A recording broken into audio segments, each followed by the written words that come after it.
આજે તો આપણે ચોકલેટ ખાશું. આજે રોશની મને ચપ્પલ લઈ આપવાની. આજે રોશની મને ચપ્પલ લઈ આપવાની છે. થઈ ગયા છો મસ્ત ચપ્પલ. મસ્ત છે ને? મને પણ થઈ ગયા.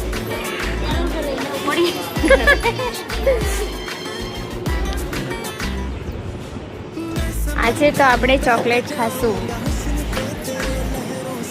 જે રોશની નાના છોકરા જેવું કરે છે. તું ભરીને તું જ વજન કરી લે ને.